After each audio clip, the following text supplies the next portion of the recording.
Mediocre Hobbies Podcast, Episode 12. Hot take on the new Games Workshop tools.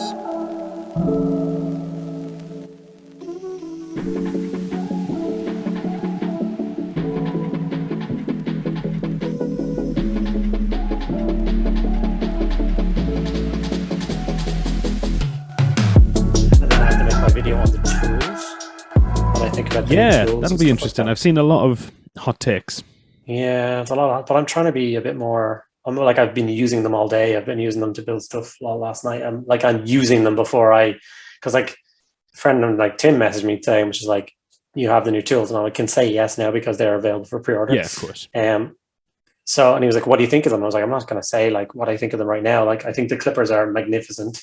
Like I said, they're very expensive.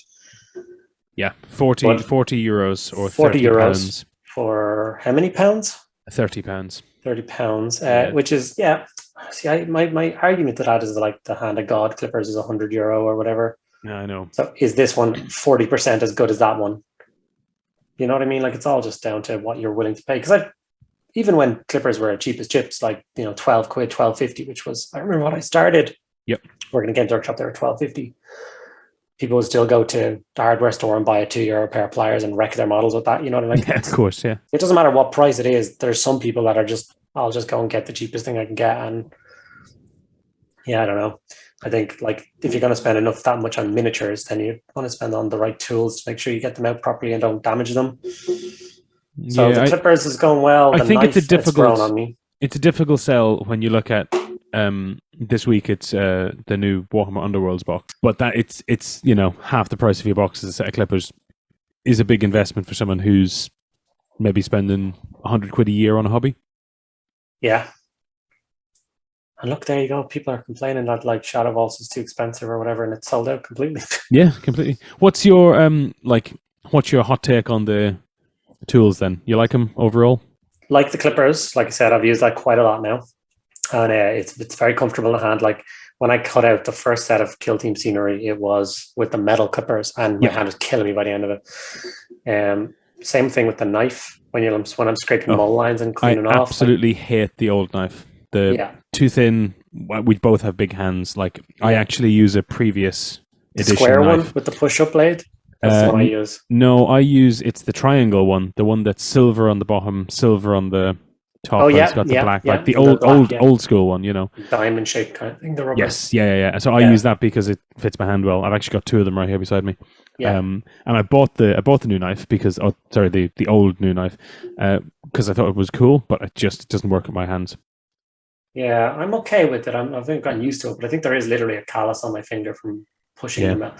And where that although this knife is quite dainty in your hand, there is grips everywhere. So whatever way you hold a knife comfortably, there's it's designed to fit everybody's hands. Nice. So because when I first picked it up and held it, I was honestly I don't know about this. It's a bit weird and it's a bit odd shape, and I don't know whether it's going to be comfortable. And I've just been using it over and over again, and I've been enjoying it so far. Well, if we're going to talk about odd shaped, what about the mold line remover? Because that is weird looking to me. It's weird because it has that little notch in it. Is that what I love the notch. The notch it's the greatest bit ever. Yeah, it's so good because it's the same angle as the rim of the base, right? So you can run it around the outside of the base and get rid of any little... I love it. It's the best. Now, one of my problems with the current hot take that everyone is having on tools is everyone is slating the mold line remover as a tool, right? Okay. And my thing about that is it's you don't understand what its purpose is. What is the purpose of a mold line remover? And the purpose of a mold line remover, as it was told and explained to us when we were working there, when it was first brought out, it's a knife that you can sell to a kid. Yeah, true. You can't sell a 12-year-old a scalpel. They'll take their fingers off. So you've got to give them something. It's not the perfect tool at doing the job, but it's a safe tool to give a kid and have them scrape off his mold lines and take off a bit of flash and take off the rim of his bases now kind of thing.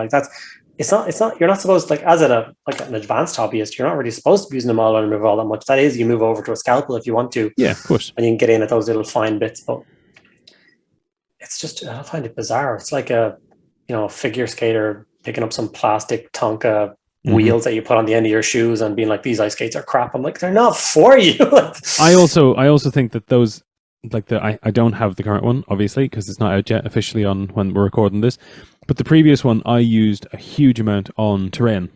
Yeah. Like, it's really good at getting rid of big, chunky mold lines on the end of terrain pieces where it's just not doable otherwise. It takes hours to do it any other way. You'll snap a blade, which is dangerous. And I have had blades snap on me cleaning off mold lines from scenery, but it has that same problem with I think the last iteration of tools were the most aesthetically pleasing looking set. I think they're gorgeous. But like that, the mold line remover is comfortable until you're doing something like a lot of scenery. And by the end of it, your finger has that callus, like where your first pointy finger at the first bend where it rests, those be in bits for days afterwards. Well, I'm holding them clippers right now. I really do not enjoy these bronze and silver clippers because they I've had them for over a year. They're still incredibly sharp. Like they're exactly what I expected from what was I think it was €30 for the clippers. 26 is what they're retail for. Cool. But they're horrible to use. I think that the biggest issue with them is that they've got all that, like the kind of cog look, but it's on the wrong side. It's on the inside where I'm not gripping it. It should be on the outside. So it gives me, and obviously these new are designed to be gripped from the looks of them. And like the first time I used the new clippers, right? I think they're slightly overstretched to begin with on the spring because I felt like they opened a little bit too much, and I was constantly like sliding back to grip them. I was like, these aren't these, but the spring has now tightened a little bit because of my use, and it's almost like they tested it knowing that was going to happen, and now after like a couple hours of using them, they're now perfect for my hand. Like I'm holding them right now, and I'm like, they're not overstretched. When I open my hand, it opens the full width of my hand, but it doesn't go further. Yep. They're so sharp. They're so small. They really are perfect for these new modern age of miniatures where there's a million tiny pieces all smashed next to each other on sprues to fit in as much as possible.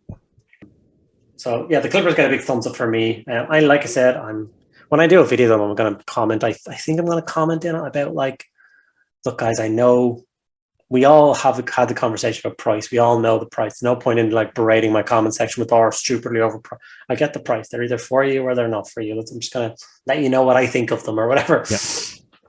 And I think there's something nice about, these are the official tools. It's like, well, I mean, prime example. I have a new iPhone. I have 2 Apple leather cases. Yeah. Apple leather cases are very expensive. They don't offer a huge amount of protection. No. Really like them. Yeah. My last phone, I bought a Apple leather case, and it lasted me 2 whole years. It was, scuffed and scraped, and technically, it's got a patina is the official word for it. But it's just, it's just a same with me. My friends thought it was crazy walking into the Apple store and buying an official Apple plug that didn't come with it. And they're like, "Why are you doing that?" And I was like, "Because it's the correct thing. It charges the phone so fast, like it's just glorious." And it folds. And if there's something wrong with it. Yeah, if something wrong with it, you get it replaced immediately. Yeah. Like it's the same with Games Workshop. Like big thing on the internet, was it last week, 2 weeks ago by the time this goes out, where the Leagues of Votan came out, and then there was that kind of emergency war scroll changes. Mm-hmm. And a guy like reached out to Games Workshop and said, "Well, you sold me this product. Now the product's changed, and I haven't even got to use it yet. So can I get my money back?" And they were like, "Yeah, cool. Just drop it into a store. We'll give you money back straight away." Yeah. Which like he'd built the models, Yeah, it doesn't matter. Yeah. But it was one of those things where technically, he was right, and they were like, "Yeah, cool." I mean, he had to get his manager's approval, but like, yeah, fine. Yeah. And I've had issues this week where my Warhammer Plus re-upped itself automatically. I wanted it to, but it didn't seem to report that back to Games Workshop. So I have access to all the Warhammer Plus online stuff, but I still can't order my miniature. Oh, okay, yeah. It's been with the tech team now for a month, literally a month last week. Yeah. And so the same guy, I don't know how their online chat works, but the same guy has basically got me every time I've reached out to him. Yeah. And this week he reached out to me himself and was like, "Don't know when this is going to get fixed, but I talked to someone, and we're going to send you the £10 voucher or €10 voucher that you're supposed to have gotten to your email address. And if you tell me what model you want and where you want it shipped to, I'll get it shipped out today." Yeah. And, yes, I had hounded him for the last month because I just want the thing to fix. I want to be able to order my miniature, but now I don't have to because it's done. Yeah. It's like as a person who has I actually worked with the customer service team for part of lockdown. Oh, really? I did it for a couple of weeks. I wasn't particularly suited to it. I don't think I was the best kind of person for it, but I got to work and see how they work. Yes. and they're magnificent, man. They're so good. And it is that whole thing, like he'll have picked up your ticket, so that's like logged into his thing. Yep, So I think his name's Rohan or something like that. So if potentially, I can't remember their names. oh yeah, I mean, it might be a completely different team now. It's been years, right? Yeah. But it was good, and like I said, no one has ever complained about Games Workshop customer service ever. They've always just gone above and beyond. Like I've done that a million times before as well. Like people have been in a chat being like, I bought the metal clippers that we had last time, the spring pinged in it. It's a stupid product, and I just literally messaged him like, just bring it back into any Games Workshop store and I'll swap it over. Yeah. And I was like, what are you talking? Like seriously? Oh, I've had such similar experiences, just maddening experiences. Yeah. And like I bought the Christmas box a few years ago. It was the Ideneth Deepkin. Mm-hmm. It didn't come with any of the foot troops. Yep. And they were like, "Oh, can you send us a photograph?" And I was like, "How can I send you a photograph? There's nothing in that. They're just not in the box." And they were like, "Well, just send us a picture of what you've got." And then I immediately got an order generated saying they were shipping me out, and it was like anyone could just take something out of the box and email them. And well, you know, that I know. Yes, I know, because like I said, I've peeked behind the curtain. When you message them, a chat log will pop up with all the other chats that they've had with you. So if they have you like posting to or like this is the third time this guy has done that, they'll just be like, no, like it's statistically unlikely that you've received. Yeah, of course. But also if you have a problem with a thing, they'll like some people used to do that to me as well. Like some guy, he got the Black Templars box set, the new one.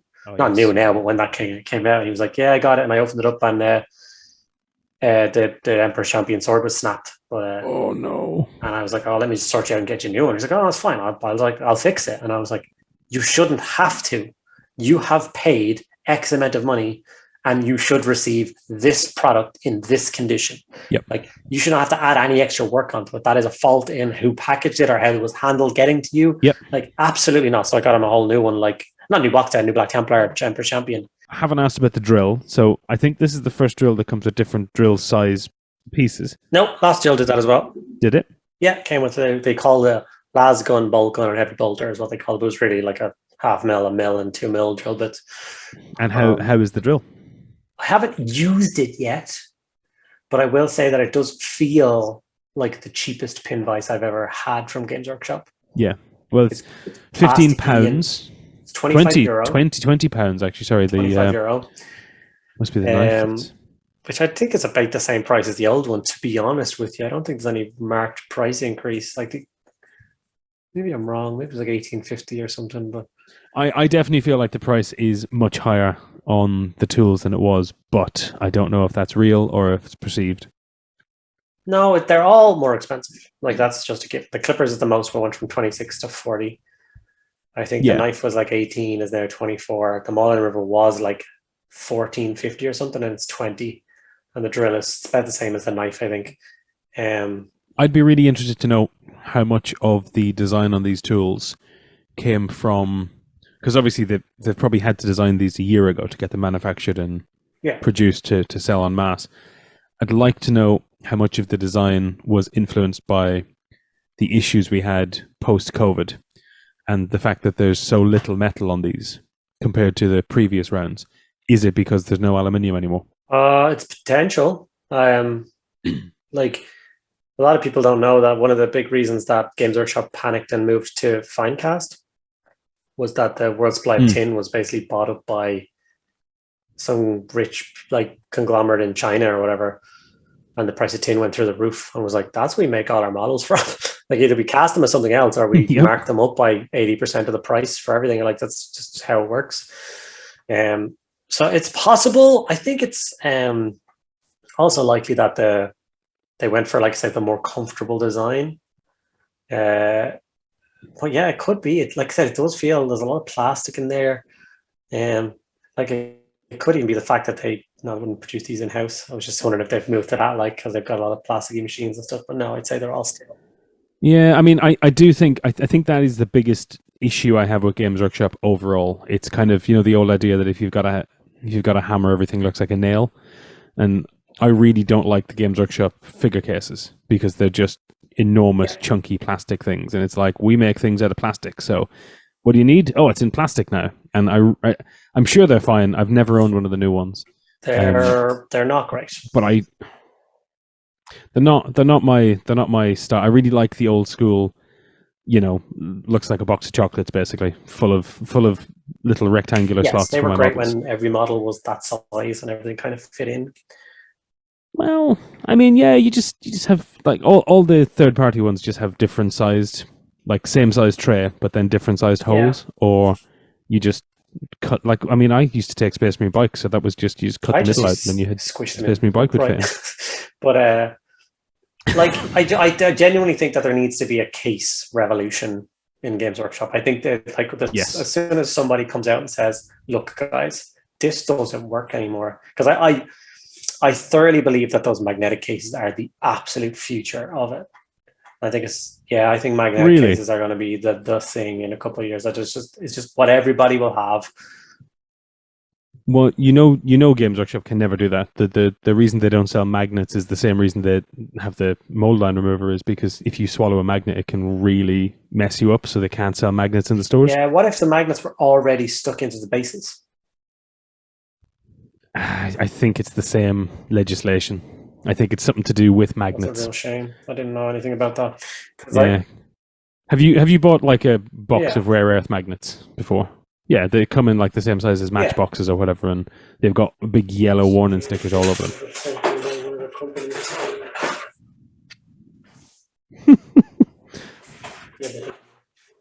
It's just like you fumbling around in the background. No, I think it's great. I'll use that to my advantage. Box of stuff. But yeah, they do come in their little.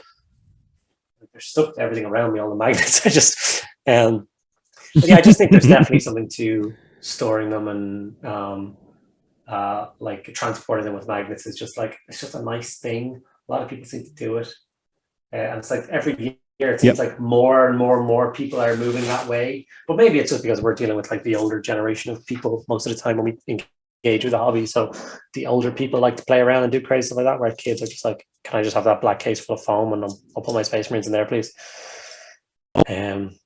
Well, all my mates have really useful boxes of whatever. Yeah, that's what I'm moving to for storage.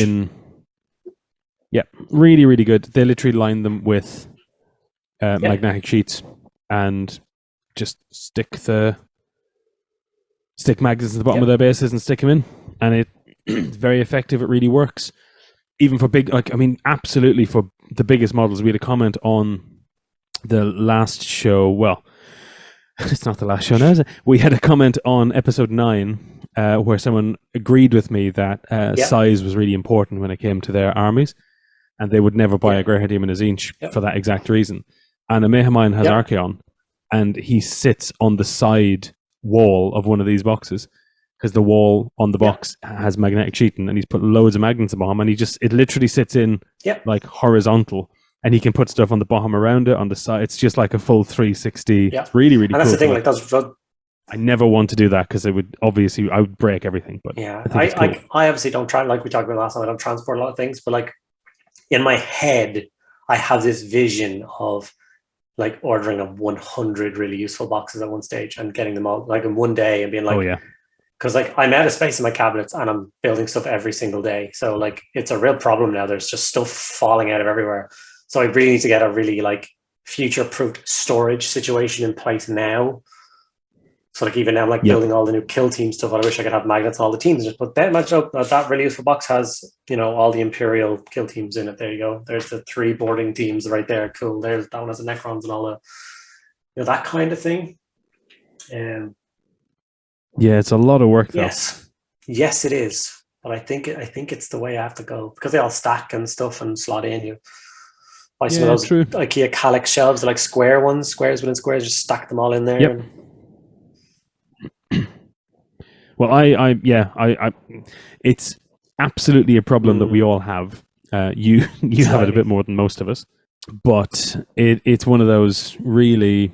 There's so many different ways to kind of get to where you want to go with that kind of stuff, and it's good to kind of hear people's opinions. Actually, if anyone has any advice on I think storing models where you can still access them easily, I think, is what we really want, right? It's not, we don't just want to store stuff. We want to store it and be able to see it and grab it out. And if you want to follow Mediocre Hobbies, you can follow me under that name, Mediocre Hobbies, on Instagram, TikTok, Twitch, Twitter, Reddit, most importantly, YouTube. I'm everywhere. Think of social media, I'm on it under the name Mediocre Hobbies. So yeah, follow along.